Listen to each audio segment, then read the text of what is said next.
Hello and welcome to my studio journal. Now back in 2022, I started to redesign my home studio, shifting from software to hardware for the first time.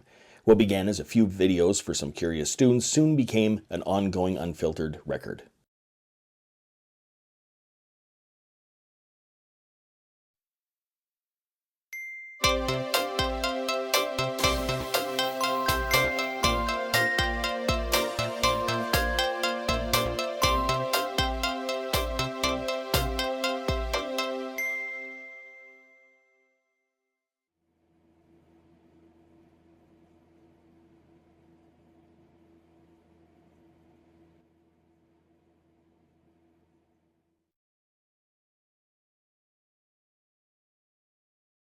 If you've dealt with this machine before, there's no problems. You know exactly what you're in for. But now if you haven't, this is from somebody like myself that's brand new to this thing, never touched one of these before. I have an Akai Force, I have a Machine Plus.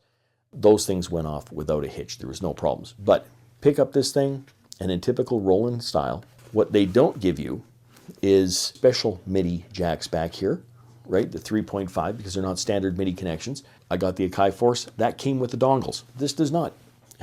So if you want to connect it to 5-pin MIDI, now you have to go out and buy those adapters.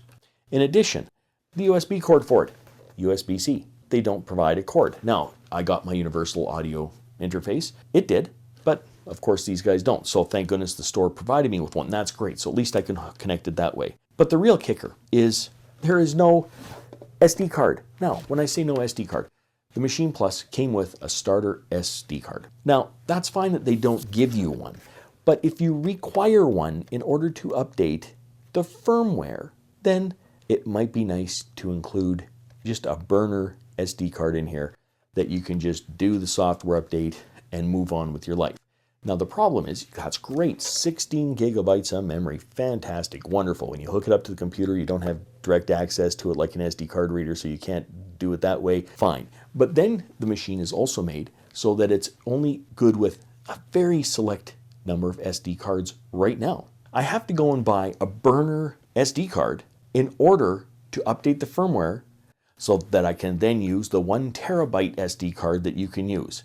Once again, it's not about going out and buying a card. It's about the fact that the user experience might be better if you didn't have to buy half the equipment to run the product after you buy it. Because now what's going to happen is I'm going to have to go out and get an SD card for it. I was hoping to actually get this thing running tonight. This is only a little bit of a rant because I was kind of excited about getting this thing at least updated. But 3 different machines with 3 different SD cards, and none of them are supported. This doesn't support any of them. But anyhow, so my Roland rant is over. I didn't give up. I ended up finding one of these things so I could at least get the USD card to work. The problem with the SD cards from the machine and from the Force, of course, were that they were too large, so they weren't 4 gigabytes and they didn't work. So my wife happened to remind me that we did have a camera around, and so turns out that the camera's an older camera. It had a 4 gigabyte in there. So let's see if this in fact is going to work now. There we go. Finally. All right. So I'm assuming we hit enter. And it looks like it's now updating. So I guess we just wait and see what happens. Now hopefully this SD card doesn't have to stay in there, because I'd rather get one that actually has a fair amount of size to it if possible.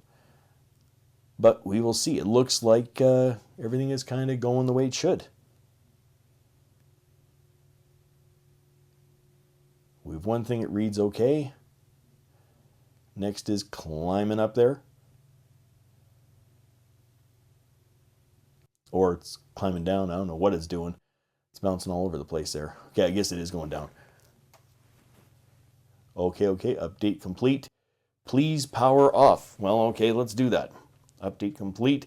Make sure I read that right. Please power off. Okay, power it off. And I'm assuming we want to power it on again, right? Let's give it a try.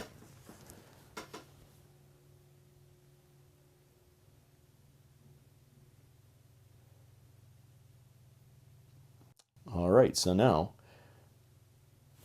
I wonder if it's the right, if it's the new software. Well, actually, what I'm going to do is I'm going to turn this off. We're going to see what happens.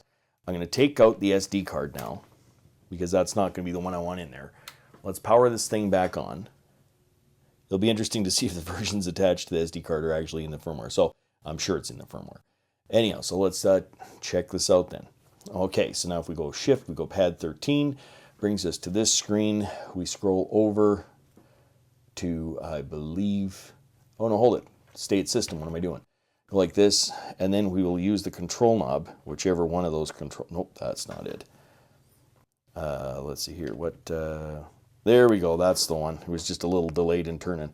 Okay, boy, there is a lot of playing that before it actually turns. Okay, go over to the version setting, and it says version 302 verified. So, all right, it looks like we are in business now.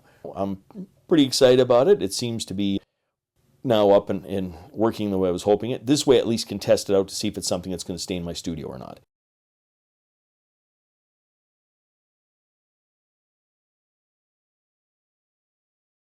If you'd like to follow the full journey, check out my online studio journal linked in the description.